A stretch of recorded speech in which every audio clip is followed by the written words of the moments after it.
기도하십니다. 하나님, 하나님의 존전에 우리가 나왔습니다. 하나님의 임재 앞에 우리가 섭니다. 이 완악하고 사단의 공중 권세 잡은 자가 이 세상을 지배하는 이 잠시 동안의 이 중간기적 그 삶 속에 우리의 영혼은 피폐하였고 우리의 심령은 메말랐나이다. 하나님께서 이 시간의 말씀으로 우리에게 단비처럼 내려주시지 아니하시면 우리는 살 길이 없음을 고백하고 우리가 이 세상에서 호흡할 수 없음을 고백하고 주의 말씀을 그렇게 사모하오니 하나님께서 우리에게 말씀하여 주시옵소서. 저희가 주께서 말씀하시면 듣고 그 말씀대로 힘써 순종하며 나아가겠습니다. 이 시간에 우리를 도우시고 부족한 종을 하나님의 말씀을 증거하기에 연약하지 아니하도록 사용하여 주시옵소서. 예수님의 이름으로 기도합니다. 아멘. 성경을 잘 읽을 때 중요한 것은 문맥을 놓치면 안 되는 것입니다.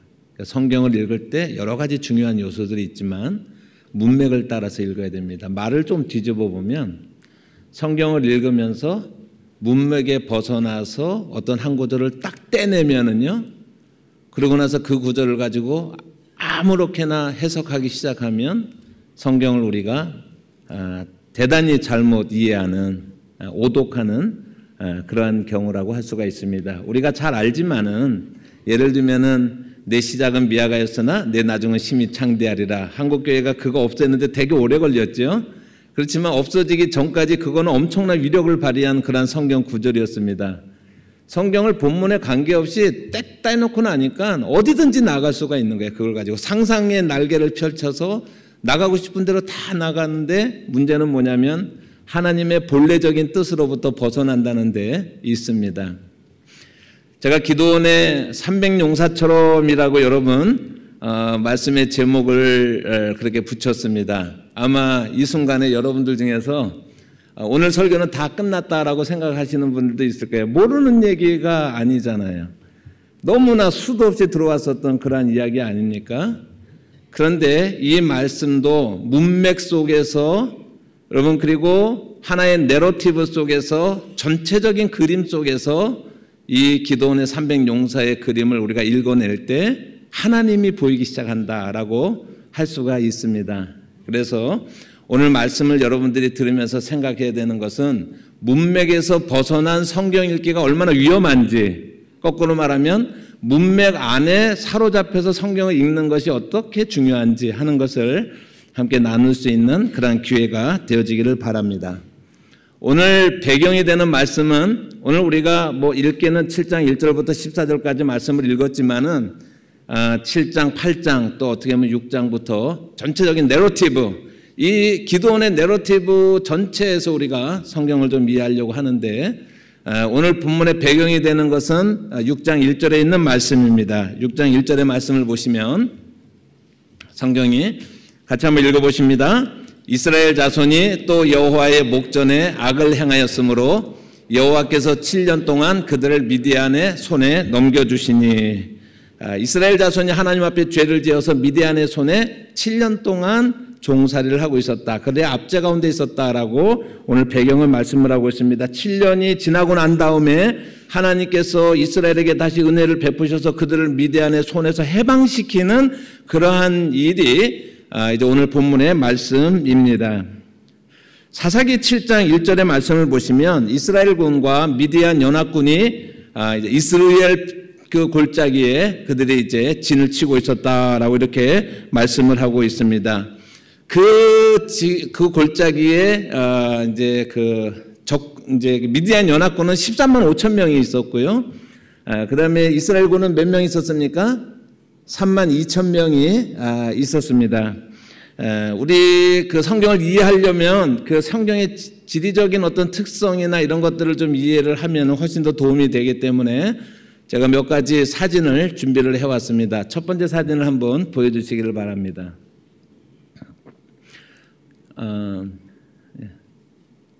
사진 나왔나요?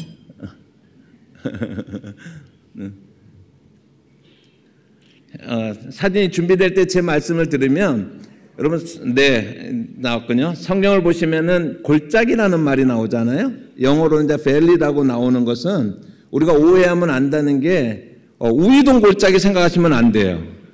그러니까 성경에 나오는 골짜기라고 하는 거, 밸리라고 하는 개념은 뭐냐면 뭐 지리산 골짜기, 우이동 골짜기 이런 얘기를 하는 것이 아니라 산과 산 사이에 있는 때때로는 이 길이가 수십 킬로에 이르는, 그러니까 우리 한국 사람들의 개념을 하면 평야지대를 말할 때 그럴 때 밸리라고 말합니다. LA 지역을 다녀보신 분들은 샌퍼난도 밸리라고 하는 지역을 여러분들이 이제 밸리라고 보통 부르는 지역을 가보신 분들도 있을 텐데 그 지역은 굉장히 넓은 평평한 지역을 의미하는 거예요. 그래서 큰 산과 큰 산 사이에 있는 평야지역을 밸리라고 하는 거지 우이동 골짜기에 어떻게 13만 5천 명이 거기에 어떻게 들어가 있겠어요. 그러니까 그런 개념이 아니기 때문에 지금 이제 사진, 첫 번째 사진을 보시면은 저기가 이스라엘 평야입니다. 저 앞에 보이는 산이 이제 다볼산인데 그 다음 사진을 보시면은 좀 더 이제 크게 멀리 잡은 거예요. 저기가 이스라엘 골짜기라고 그렇게 불리우는 이스라엘 밸리 지역입니다. 그래서 사진을 찍은 곳은 이제 갈멜산 쪽이고요. 저기 이제 보이는 것은 다벨산, 다볼산이라든지 길보아산이라든지 이런 산들이 있는 저 앞에 보이는 둥그런 산은 아마 다볼산일 거고 왼쪽으로 보면은 나사렛 이제 그 산지가 있고요. 또 남쪽으로 보면은 오른쪽으로 보면 이제 사마리아 산지가 있고 그래서 우리가 생각할 때 이스라엘에서 13만 5천 명과 3만 2천 명이 전쟁을 벌일 만한 곳은 저곳뿐이 없어요. 저것뿐이 없어요. 그래서 이스라엘 평야다라고 이렇게 우리가 이해를 하셔야 된다라는 것을 먼저 말씀을 드리고 다음 사진을 보시면 하롯셈입니다. 하롯셈. 그래서 성경을 여러분들이 읽으시다가 샘이라는 말이 나오거나 아니면은 수조라는 말이 나오는데 수조는 시스턴을 말하고 샘하고 뭐가 차이가 나냐면 저기서 물이 땅에서 솟아나오는 거를 샘이라고 말하는 거예요. 땅에서 물이 솟아날 때 샘이라고 말을 하는데 저기가 하롯셈이 솟아나는 그 근원지입니다.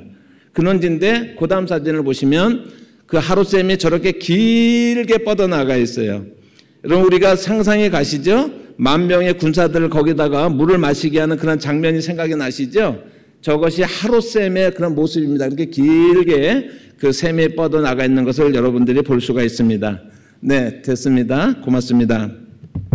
3절의 말씀에 보니까 그 이스라엘 백성들이 긴박강 가운데서 3만 2천 명이 이렇게 모여 있었는데 하나님께서 뭐라고 말씀하시냐면 이 전쟁에서 혹시 죽을까 봐 두렵거나 겁이 나는 사람들은 돌아가도 좋다라고 허락을 해줘요. 허락을 해줬더니 몇 명이 돌아갔습니까? 2만 2천 명이 돌아갔어요. 그리고 이제 10,000명이 남았습니다. 그 10,000명이 남았는데 이스라엘 군대가 다 동원이 돼도 적군이 13만 5천 명인데 그 중에서 2만 2천 명, 3만 2천 명이 다 한다고 그래도 지금 4대1로 병력이 그렇게 어마어마하게 열세를 보이고 있는데 그중에 2만 2천 명이 돌아가 버리는 그런 일이 있습니다. 하나님께서 기도원에게 두 번째 말씀하시는데 4절 말씀 한번 다시 보실까요? 4절 같이 한번 읽어보십시다. 제가 배경을 좀 설명드리느라고 같이 읽겠습니다. 여호와께서 또 기도원에게 이르시되 백성이 아직도 많으니 그들을 인도하여 물가로 내려가라. 거기서 내가 너희를 위하여 그를 시험하리라. 내가 누구를 가리켜 내게 이르기를 이 사람이 너와 함께 가리라 하면 그는 너와 함께 갈 것이요 내가 누구를 가리켜 내게 이르기를 이 사람이 너와 함께 가지 말 것이라 하면 그는 가지 말 것이니라 하신지라 말씀합니다. 10,000명인데 너무 많다는 거야 하나님이.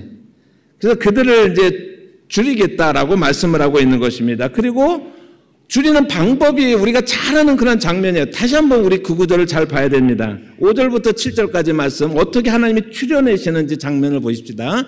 다시 한번 읽어보십니다. 시작. 이에 백성을 인도하여 물가에 내려가매 여호와께서 기드온에게 이르시되 누구든지 개가 핥는 것 같이 혀로 물을 핥는 자들 너는 따로 세우고 또 누구든지 무릎을 꿇고 마시는 자들도 그와 같이 하라 하시더니 손으로 움켜 입에 대고 핥는 자의 수는 300명이요 그 외의 백성은 다 무릎을 꿇고 물을 마신지라. 여호와께서 기드온에게 이르시되 내가 이 물을 핥아먹은 300명으로 너희를 구원하여 미디안을 내 손에 넘겨주리니 남은 백성은 각각 자기의 처소로 돌아갈 것이니라 하시니라. 아멘. 이 장면을 우리가 잘 아는 그 문제의 장면입니다. 여러분, 물을 먹게 했는데 그 물을 마시는데 9,700명은 어떻게 물을 마셨습니까? 그냥 무릎을 꿇고 그냥 철퍼덕 해갖고 그냥 그 흐르는 그 하루샘에다가 그냥 입을 대고서 혀를 핥으면서 그렇게 물을 먹는 사람이 9,700명이 있었고, 300명은 어떻게 먹었어요? 자기가 군사답게 사주경계를 잘하면서 물을 떠가지고 사주경계를 잘하면서 물을 먹었어요. 그래서 하나님께서 그 사주경계를 잘한 그러한 300명을 이제 선발해서 그들과 함께 이제 전쟁을 치르는, 여기까지는 우리가 이제 아는 그러한 장면입니다. 여기서 우리가 두 가지 질문을 해야 되는데, 첫 번째 질문은요, 기도원을 우리가 생각해야 됩니다. 32,000명인데 지금 상대방은 135,000명이 있습니다. 그런데 32,000명이 많다고 줄이라고 그러면 줄이는 거예요. 기도원이요. 10,000명이 있는데 더 줄이라면 줄이는 거예요. 300명으로 하겠다 그러면은 하는 거예요. 도대체 이게 배포인지 배짱인지 뭐 그냥 로또 맞는 심정으로 지금 도전하는 거지, 뭐 어떤 마음으로 도대체 기도는 이렇게 순종할 수 있었을까라고 하는 것을 우리가 생각을 해봐야 되고, 두 번째로는 하나님은 왜 이들을 300명으로 줄이셨을까라고 하는 그 두 가지 점에서 우리가 오늘 말씀을 함께 좀 나누기를 원합니다. 기도원의 우리가 순종을 보기 위해서 우리 이런 생각을 한번 해봅시다. 손자병법 잘 아시죠? 손자병법은 13장으로 되어 있는데 그 중에 제3장이 모공편입니다. 모공편은 뭘 이야기하는 것이냐면 적과 싸울 때 가능하면 전쟁을 하지 않고 싸우는 게 최상이에요. 그래서 전쟁을 하지 않고 이기는 법에 대해서 이야기하고 있는 것이 모공편인데, 그런데 타협이 잘 안 되고 상대방이 받아들이지 않아서 어쩔 수 없이 전쟁을 하게 됐을 때 그 전쟁을 어떤 방법으로 할 것인가가 상대방의 군사력과 내 군사력을 비교해서 어떤 방법으로 전쟁을 치르는 것이 가장 희생을 줄이고서 승리를 얻을 수 있는 방법인지를 다루고 있는 것이 제3장의 모공편입니다. 이 모공편에 보면은 내 전력이 상대방보다 10배가 많으면 포위해서 섬멸하라, 포위작전을 쓰라 라고 이렇게 말을 합니다. 내 전력이 상대방보다 5배가 많으면 그러면은 정면 돌격하라는 거예요. 아주 쇄도하듯이 정면으로 돌격해서 승리를 쟁취하라 라고 이렇게 말하고 있습니다. 2배가 많으면 내 편을 둘로 나눠서 협공을 사용하라 라고 손자병법에 그렇게 나와 있습니다. 그 다음부터 재밌는데요, 비등비등하면 잘 싸워라 이렇게 나와 있어요. 저도 할 수 있는, 여기서부터 저도 가능한 얘기예요. 비등비등하면 뭐라고요? 잘 싸워라 이렇게 나와 있습니다. 그리고 숫자가 내가 상대방보다 적으면요, 잘 도망가라. 그러니까 저도 할 수 있는 얘기 여기부터요. 제가 적만 못하면은 잘 피하라 라고 이렇게 나옵니다. 그리고 나서 마지막에 보면은 그 모공편의 마지막에 뭘 제안을 하냐면요, 소필적지견 대적지급냐라고 이렇게 이야기를 하는데, 그 말의 뜻이 뭐냐면 내가 적은데 괜히 허세를 부르면서 견고한 척 이런 거 하지 말라는 거예요. 내가 그러다가는 상대방에게 딱 먹히기가 쉽상이니까 잘 도망갈 궁리를 하지, 감히 내가 숫자도 적으면서 나 강한 척 해가지고 그렇게 대적하는 그런 어리석음을 절대로 범하지 말라라고 하는 것이 손자병법에 나오는 병술입니다. 여러분, 이 손자병법을 컴퓨터에 넣었다고 한번 생각하고 지금 이 상황을 컴퓨터 쪽에서 시뮬레이션을 한번 집어넣어 보도록 하겠습니다. 지금 상대방 적은 전력이 어떻게 되는 거예요? 13만 5천 명의 전력이 있습니다. 여러분, 7장 12절 말씀 다시 한번 같이 읽어보십시다. 7장 12절 시작. 미디안과 아말렉과 동방의 모든 사람들이 골짜기에 누웠는데 메뚜기의 많은 수와 같고 그들의 낙타의 수가 많아서 해변의 모래와 같음이니라 라고 말씀하고 있습니다. 병력을 넣는데요, 제1화는 상대방은 13만 5천 명입니다. 그런데 여기 보면 낙타가 해변의 모래처럼 많았다라고 이렇게 말하고 있는데, 그 당시에 전쟁에 있어서 낙타는 오늘 현대전의 기념으로 하면은요, 탱크나 마찬가지예요. 한니발이 그 포에니 전쟁에서 그 카르타고에서 코끼리를 전쟁에 동원하지 않습니까? 코끼리 부대를 이거는 오늘 개념으로 하면은 다 탱크의 개념이 있는 거예요. 그 낙타의 수가 바다의 모래처럼 많은 거예요. 그러니까 상대방 군사 13만 5천 명, 그 다음에 탱크 1000대예요. 그 다음에 이제 제1항으로 그 이스라엘은 몇 명입니까? 3만 2천 명. 그러면 병력이 4대 1의 차이가 나요. 제2항은 10,000명. 그러면은 13대 1의 병력의 차이가 나요. 그 다음에 300명을 넣으면은 이거는 몇 대 몇입니까? 450대 1인가? 제가 계산 대강 해봤는데 혹시 틀리면은 말씀해 주시기 바랍니다. 300명을 넣으면 그렇게 이제 병력의 열세가 나오는 것입니다. 그래서 컴퓨터가 이제 프린아웃을 해요. 당신이 쓰면 좋은 전략을 제가 컴퓨터로 제가 뽑아서 읽어드리겠습니다. 절대로 적대 행위를 하지 말라.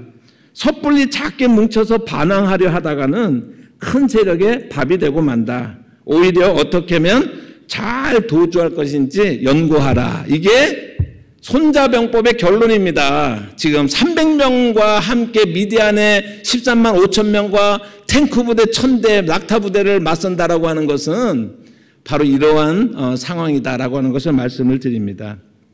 한마디로 말하면 무모한 전쟁이죠. 무모한 하나님의 무모한 전쟁이다라고 하는 것을 우리가 생각을 합니다. 여러분 기드온이 그 말에 그런데 다 순종하지 않았습니까? 이제부터 우리가 성경을 왜 문맥으로 봐야 되는지 하는 것을 여러분들과 함께 나눌 텐데 우리 시기에 우리의 눈으로 보면 이 전쟁은 무모한 전쟁임에 틀림이 없습니다. 황당하고 말이 안 되는 그런 전쟁임에 틀림이 없습니다. 그런데 여기 영적인 비밀이 있습니다. 사사기 6장 16절 말씀만 한번 보실까요? 사사기 6장 16절 말씀. 자, 다 같이 한번 읽어보십시다. 시작. 여호와께서 그에게 이르시되 내가 반드시 너와 함께하리니 내가 미디안 사람 치기를 뜻하리라 하시니라. 하나님께서 기드온에게 미디안의 그러한 그 7년 동안의 압제 속에서 해방시킬 때 기드온을 사용하실 때 기드온을 불러내서 하나님께서 말씀하시는 것을 뭐라고 말씀하셨어요? 네가 미디안 치기를 몇 명 치듯 하리라고요? 한 사람 치듯 하리라라고 그랬어요. 그 다음에 그 타작마당에 양털 사건이 나오는 것입니다. 그래서 자기는요, 기드온은 지금 하나님에 대한 어떤 충만한 믿음이 현재 있는 것이 아니고 의심이 많이 있어요. 어떻게 이것이 가능한 얘기냐. 그래서 그가 미디안과 전쟁을 치르기 위해서 하나님 앞에 하나님께서 정말 내게 그런 리더십을 주셨다면 그러한 힘을 하나님의 계획이 그러시다면 그 양털마당에 그 솜 한 털을 양털을 한 뭉치 놓고 이 양털만 이슬이 내리게 하고 지면에는 이슬이 없게 하소서. 그 다음에는 거꾸로 했죠. 여기만 마르고 지면이 이슬로 적게 해달라고 그랬을 때 하나님께서 보여주시지 않았습니까? 이 경험을 통해서 기드온은 준비가 된 것입니다. 아! 미디안이 한 명이구나 라고 하는, 그래서 그 기드온이 순종할 수가 있었던 것입니다. 여러분, 이 경험을 통해서 그 하나님과 계획, 하나님의 계획, 하나님의 뜻, 하나님의 능력, 이런 것을 경험하는 과정이 있었기 때문에 기드온이 이런 담대한 마음을 가질 수가 있었다라고 하는 것을 우리가 알아야 되는 것입니다. 그래서 이 기드온의 이 장면은 말도 안 되는 하나님의 말도 안 되는 기드온이 아니고 그 하나님의 그 기드온이 되는 거예요. 이 구도 자체가. 여러분 300이라는 숫자를 한번 생각해 보시기 바랍니다. 흔히 하나님께서 300명을 뽑으신 이유가 뭐라고 우리가 많이 들었습니까? 물을 먹을 때 어떻게 먹었어요? 아까 말씀을 드렸지만 사주 경계를 잘했잖아요. 군사로 나가는 자가 준비를 잘해야 되잖아요. 그래서 신앙의 사주 경계를 잘하면서 하나님 앞에 쓰임 받아야 된다라고 하는 거예요.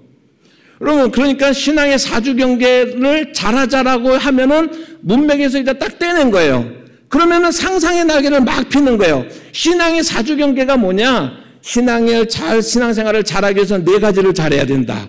그러니까 막 나가는 거예요. 그래서 하나님과 말씀 생활 열심히 하고 기도 생활 열심히 하고 교제 열심히 하고 그 다음에 복음을 전하는 이 신앙생활의 4가지 축을 잘하는 것이 그렇게 잘할 때 하나님께서 쓰시는 사람이 될 수가 있다라고 이렇게 막 날개를 펴고 날아가는 거예요. 본문이 그러는 걸 얘기하는 걸까요?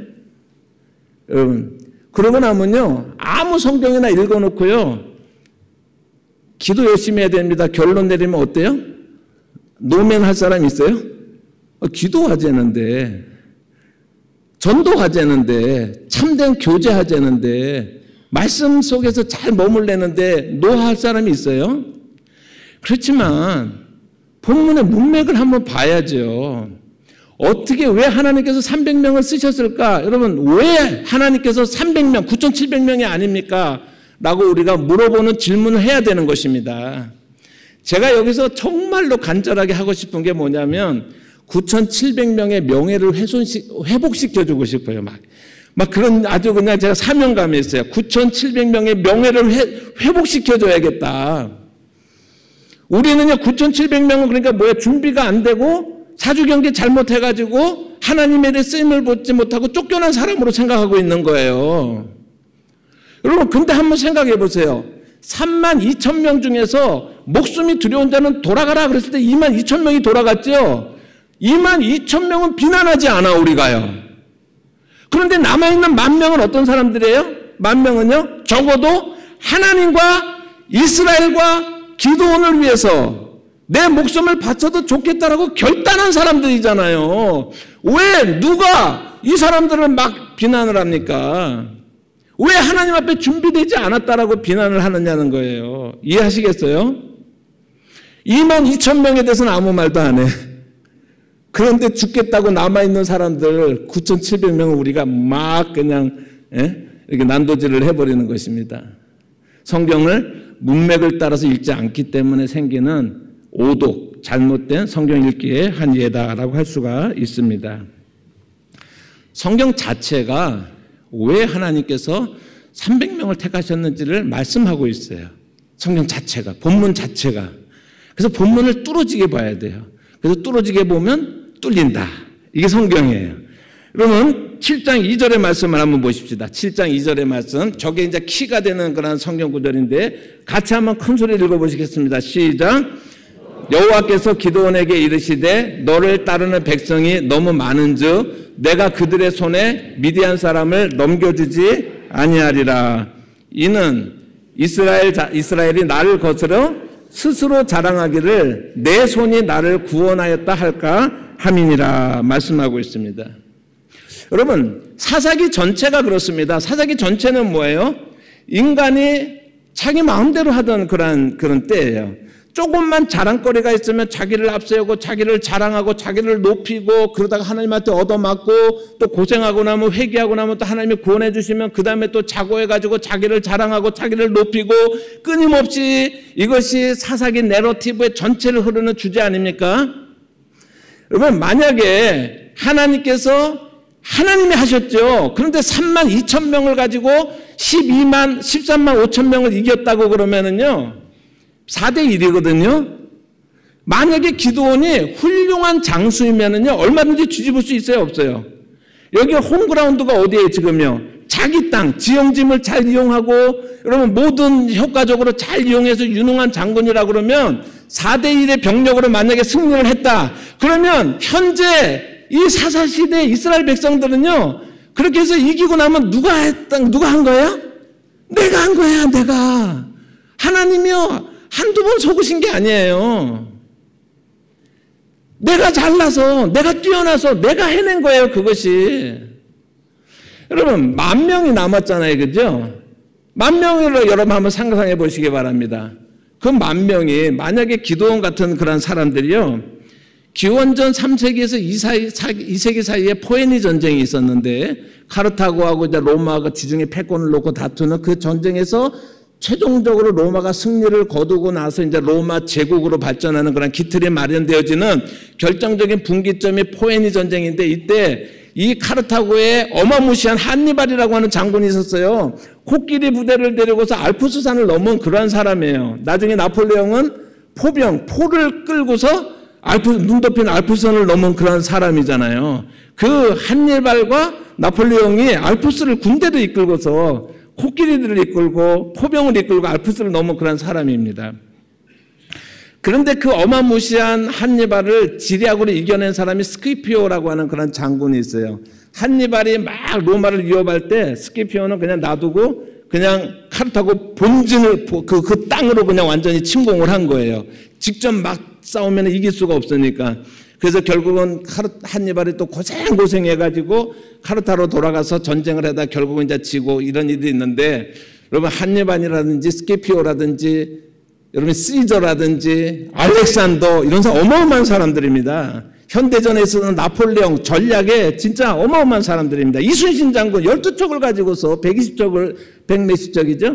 그 일본 그 배들을 다 어떻게 했어요? 다 이렇게 침몰시킨 그런 사람이잖아요. 그러니까 13대 2대 병력을 가지고 가능성은 적지만 만약에 기드온이 그런 명장이라고 그러면은 무슨 여지가 있어요? 자기를 자랑할 여지가 여전히 남아있는 겁니다. 자기를 내세울 여지가 여전히 있어요. 조금만 틈이 있으면 내가 잘난 사람들이에요. 조금만 뭐가 있으면 내가 이만큼 했는데라고 말하는 그런 종류의 사람들이라고 하는 것입니다. 하나님의 목적이 뭔지 아십니까? 첫째는 이스라엘을 구원하는 것입니다. 둘째는 뭔지 아십니까?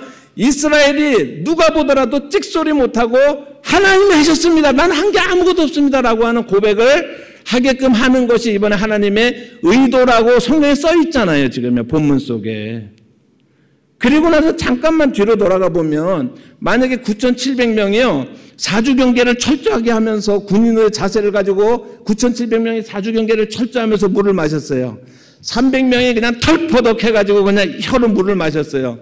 누구를 쓰셨을 것 같아요? 누구를 쓰셨을 것 같아요? 사주경계 잘하는 9,700명 쓰셨을 것 같아요? 하나님의 의도가 그게 아니에요. 여러분. 하나님은 300명을 통해서 하나님이 이 전쟁의 승리를 통해 이스라엘 백성들의 구원을 통해서 결코 그들이 자랑할 수 없게끔 하는 것이 하나님의 의도였다라고 하는 것을 여러분 이해하시고 나면 어떤 것인지 상관이 없어요. 그리고 나면 7장 4절에 우리가 아까 읽은 구절인데 뭐라 그랬냐면 10,000명을 하나님께서 내가 하룻샘으로 데려가서 시험하겠다 그랬어요. 시험. 그래서 내가 누구를 데려갈지 누구를 가라 그러면 갈 것이고 가지 말라 그러면 가지 말 것이다 라고 말씀을 했습니다. 시험했다라는 단어가요.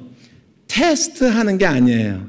합격 불합격을 가려내는 게 아니다라고 하는 거예요. 여기에 보시면 영어 성경을 보시면 여러분들 shift라고 되어 있어요. 그러니까 sorting하는 거예요. 쉽게 말하면 제가 이렇게 설명할 수가 있습니다. 이거는 10,000개의 사과가 있는데 썩은 사과와 좋은 사과를 골라내는 이야기가 아니고 파란 사과와 빨간 사과를 골라내는 이야기예요. 아시겠어요? 파란 사과가 맛있습니까? 빨간 사과가 맛있습니까? 사람에 따라 기호가 다른 거예요. 썩은 사과가 좋습니까? 썩지 않고 그런 사과가 좋습니까? 그거는 이야기가 되죠. 그죠? 근데 우리는 그 10,000명을 어떻게 생각하냐면 썩은 사과와 썩지 않은 사과 골라내듯이 이렇게 이해를 하고 있는 거예요. 성경을. 그런데 이 본문의 말씀은 그 성경 본문 자체가 보여주는 건 뭐냐면 빨간 사과와 파란 사과 그 중에서 하나님이 빨간 사과를 가지고 쓰셨다 그러면 또 공산주의가 되려나? 그러면 안 되는데 이 한국은 레드 컴플렉스 때문에 파란 사과로 하겠습니다. 하나님이 파란 사과 300개를 가지고서 이 전쟁을 하시겠다는 얘기예요. 이해하시겠어요? 그러니까 우리가 얼마나 문맥에 정말 자유롭게 상상의 날개를 펴면서 성경을 해서 하나님의 의도는 한 사람 지도할 것인데 저들로 하여금 자랑하지 못하게 하기 위해서 이 전쟁이 하나님께 속해 있다라고 하는 것을 말씀하기 위해서 이제 그렇게 행하신 것이다 라고 하는 것을 여러분들과 함께 나눕니다. 7장 15절부터 전쟁을 치르는 그런 장면이 나오는데 이 전쟁의 핵심이 되는 그런 말씀이 있습니다. 여러분 그 300명이 이제 그 미디안 진영으로 이렇게 가지 않습니까? 17절의 말씀, 사사기 7장 17절 말씀 같이 한번 읽어보십시다. 본문을 다 크게 한번 읽어보십시다. 시작. 그들에게 이르되 너희는 나만 보고 내가 하는 대로 하되 내가 그 진영 근처에 이르러서 내가 하는 대로 너희도 그리하며 말씀하고 있습니다. 기드온은 자기를 따르고 있는 300명의 군사들에게 이렇게 말을 합니다. 지금 자기네들의 무기가 뭐예요? 항아리 300개?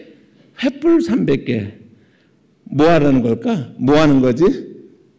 그냥, 여러분, 도마도 그 나사로가 이제 죽었을 때 나사로를 살리러 갈 때 도마가 뭐라 그러냐면요. 우리도 함께 죽으러 가자 그러는 거예요. 그냥 300명이 죽을 각오는 돼 있어요. 그들을 통해서 할 때 그냥 죽으러 가는 거야. 그냥 우리는 정말 자폭하는 거야. 그래서 하나님과 이스라엘의 영광을 위해서 죽었다라고 하는 이름을 남기기 위해서 가는 거야. 어쩌면 그런 마음 가지고 있을지 모르겠어요. 아마 누가 이 전쟁에 승리할 거라고 믿겠어요. 그 300명이요. 그럴 때 기드온이 뭐라고 하냐면요. 나만 봐라. 내가 하는 대로 하라라고 이렇게 말을 합니다. 여러분, 한국교회는 이렇게 말할 수 없는 지도자가 없는 게 비극이에요. 한국교회는 그런 어른이 없는 게 비극이에요. 나만 봐라. 내가 하는 대로 하라. 라고. 저는 목사로서 이제 제가 한국 나이로 6학년, 지금 가짜 6학년인데 제가 제 소원이 그런 거예요. 내 인생에, 내가 목회적인 인생의 목표가 얼마나 큰 교회, 얼마나 많은 사람들이 모인 그런 교회의 담임 목사가 되는 게 목표가 아니라 제가 볼 때 한국교회에서 나만 봐라. 내가 하는 대로 해라. 라고 말할 수 있는 목사가 되기를 소원합니다, 주님. 그런 기도를 가지고 있어요.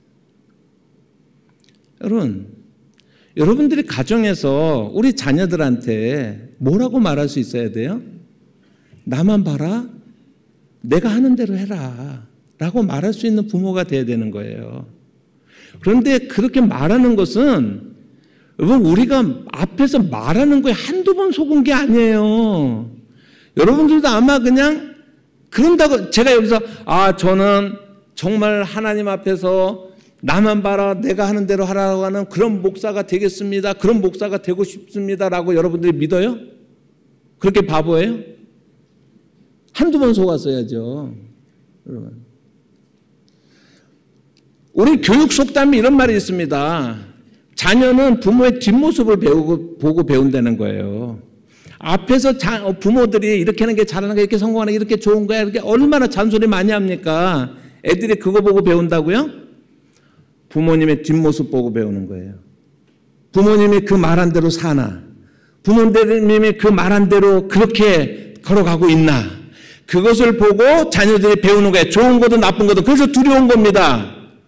저는 애들이 셋인데 전도사 때 육아는 이렇게 해야 된다고 얼마나 크게 떠들었는지 몰라요. 지금은 창피해 죽겠어요. 애 셋 낳고 나니까 주여 잘 지나가게 하옵소서. 하나님의 뜻대로 자녀를 키워야 되고 유대인의 교육 방법으로 해야 되고 주여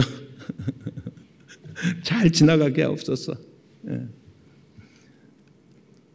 여러분 우리 이 회중 가운데 여러분 리더들이 나만 봐라 내가 하는 대로 하라라고 말할 수 있는 분들이 되기를 축복합니다.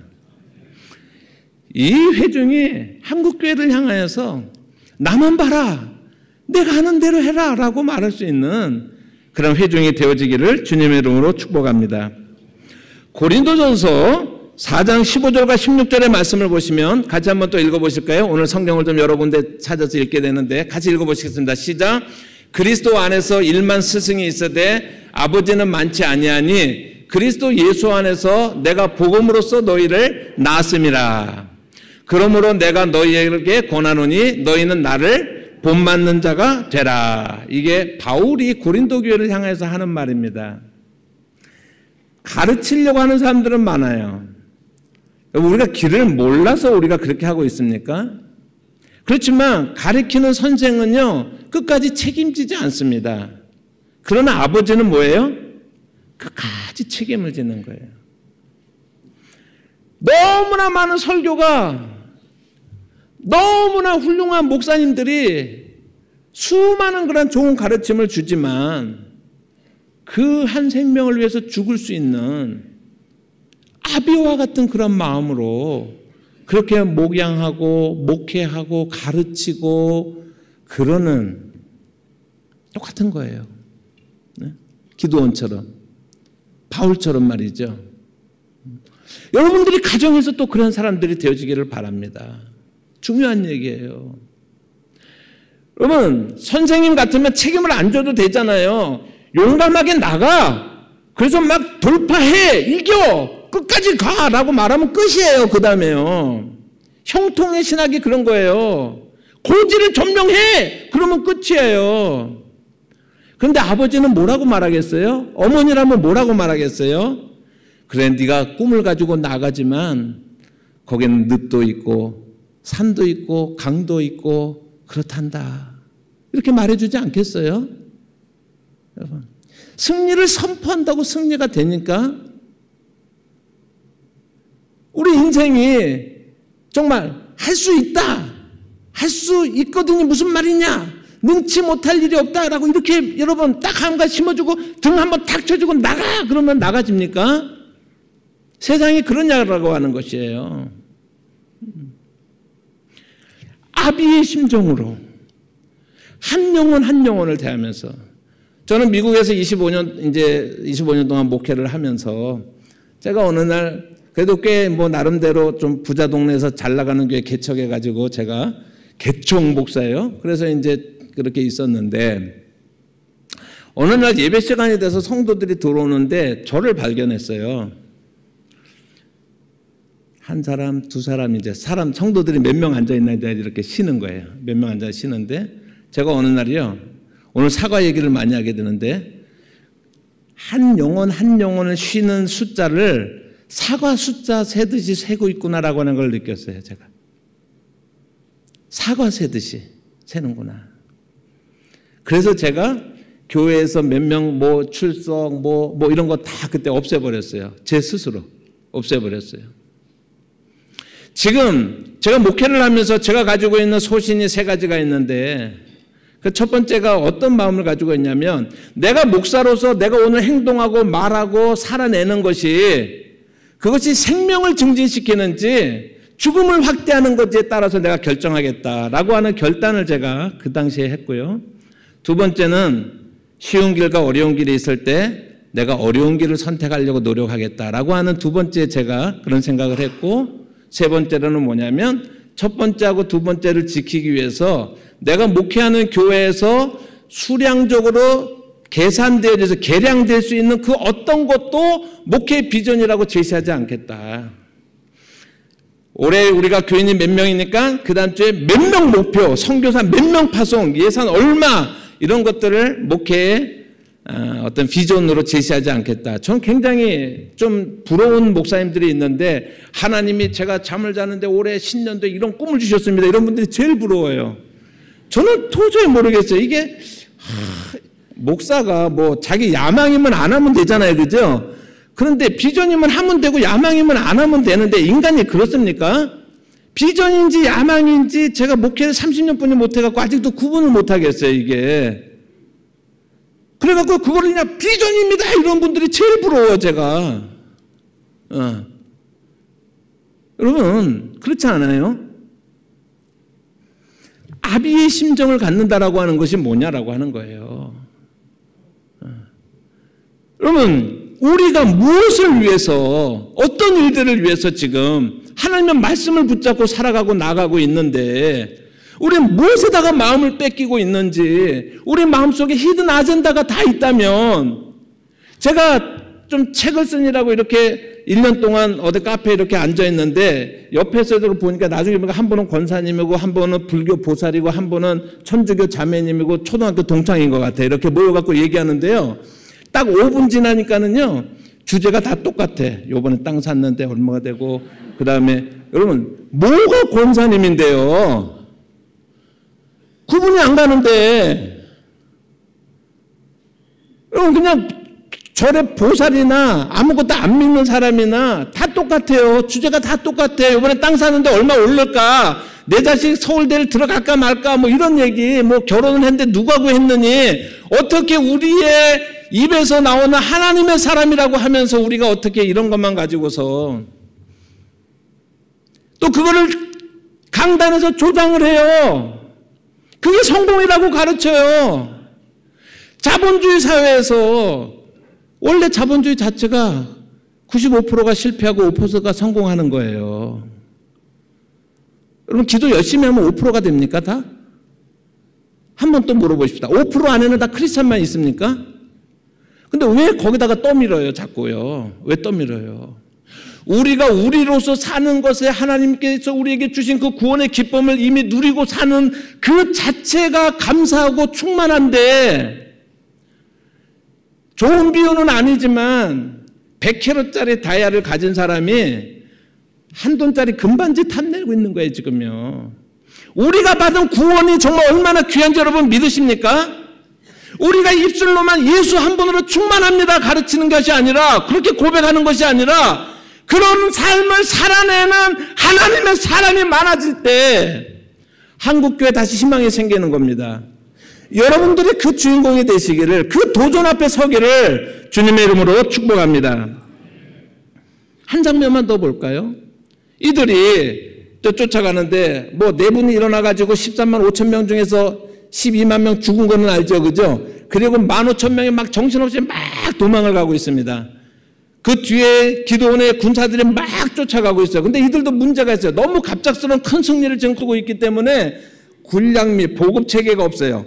그래서 배도 고프고 피곤하고 막 그러면서 막 쫓아가고 있는데 그들이 이제 숫곳이라고 하는 곳에, 그 근처에 이제 숫곳이라고 하는 곳에 이제 도달했는데, 그들이 기드온이 뭐라고 합니까? 숫곳 사람들한테 우리에게 먹을 걸 좀 줘라. 그러니까 줍니까? 안 줍니까?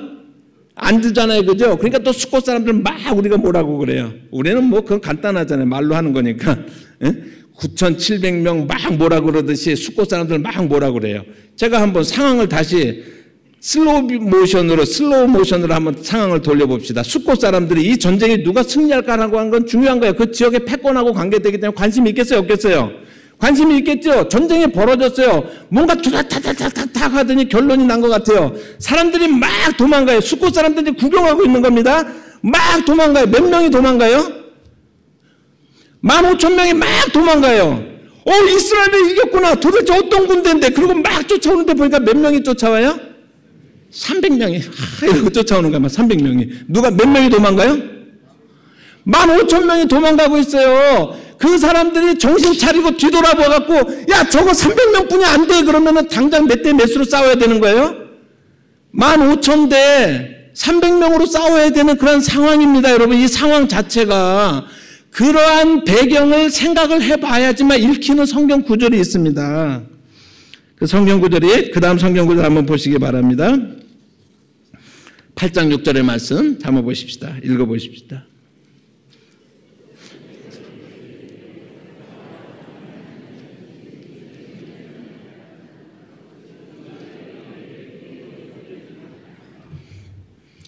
저 말에 동의하지 않을 사람 있습니까?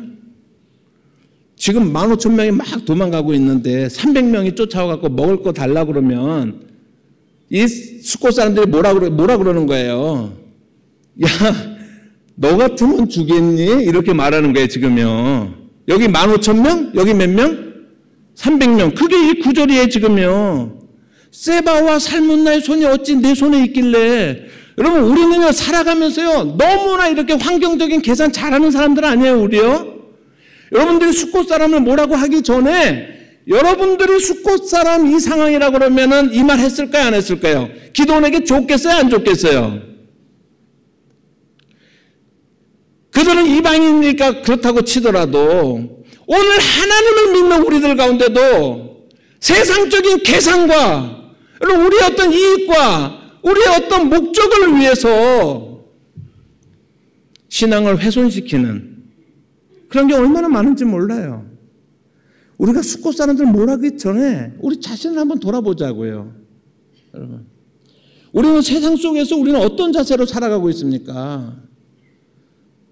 여러분, 15,000명을 두려워하지 않습니까? 도망가는데 영적인 이 상황을 이해를 못하는 거예요. 이 전쟁이 하나님께 속겠다, 한 사람을 치듯 하리라고 하는 것을 숫곳 사람은 알 길이 없지만 오늘 하나님을 믿는다고 하는 우리들조차도 여전히 그러한 계산 속에서 우리가 결정하고 행동하고 하는 것이 우리의 모습이 아닌가 하는 생각을 우리가 한번 먼저 해보기를 주님의 이름으로 축복합니다. 8장 4절 말씀 한번 이제 보겠습니다. 8장 4절 말씀 같이 한번 읽겠습니다. 시작. 기드온과 그와 함께 앉아 300명이 요단강에 이르러 건네고 비록 피곤하나 추격하며 라고 그랬습니다. 300명은 무너지려면 한순간에 무너질 수 있는 사람들이에요. 피곤하지만 기드온 따르기를 어떻게 했어요? 포기하지 않았어요. 피곤하지만 하나님이 힘 주시는데 뭐 힘들어, 뭐 우짜 힘내 이런다고 힘이 생깁니까? 피곤해요. 하나님의 일을, 하나님의 주님의 길을 따라서 이 땅에서 산다라고 하는 것이요, 피곤합니다, 여러분. 그러나 주를 따르기를 멈추지 않는 게 신앙의 길이에요. 힘들어요. 그럼에도 불구하고 배가 고파요. 그럼에도 불구하고 주님을 포기할 수 없고 그를 향한 고백을 포기할 수 없고 주님을 끝까지 따라가는 것이 신앙인 것을 믿습니다. 우리가 잘 아는 것처럼 마지막으로 요한복음 12장 24절 말씀을 한번 같이 마지막으로 한번, 이제 마지막이니까 크게 한번 여러분 읽어보십시다. 시작. 내가 진실로 진실로 너에게 이르노니 한 알의 밀이 땅에 떨어져 죽지 아니하면 한 알 그대로 있고 죽으면 많은 열매를 맺느니라. 아멘? 아멘입니까? 아멘. 300명이 그냥 300명이면요 세상에서 관심도 안 갖는 300명이에요. 여러분. 그런데 그 300명이 땅에 떨어져서 썩은 그 300개의 밀알을 통해서 수많은 열매가 맺어지는 것처럼 그 300명이 그리스도를 위해서 죽기를 각오할 때 이 300명은 세상을 흔들어버리는, 세상이 감당하지 못한 하나님의 사람이 되어져서 이들을 통해서 하나님의 풍성한 그 나라의 백성이 되는 열매를 하나님께서 맺으실 줄을 믿으시기를 바랍니다. 여러분들이 땅에 떨어져서 썩어버리고 죽어버리는 하나님의 손에 달려있는 그런 300명이 되시기를 주님의 이름으로 축복합니다. 기도하겠습니다. 하나님, 오늘 우리가 함께 말씀을 살폈습니다. 하나님이 우리에게 이 말씀을 주셨고 이 기적을 일으키셨고 하나님이 우리에게 남겨주셨습니다. 그것을 보는 우리들이 저기 백화점에서 좋은 장식장 안에 아름답게 진열된 어떤 상품을 보듯이 하지 말고 하나님 그 진열장을 깨트리고 이것을 우리의 삶 속에 적용할 수 있는, 그리고 당장 그대로 살 수 있는, 결단하는 이 시간이 되어지도록 인도하여 주시옵소서. 예수님의 이름으로 기도합니다. 아멘.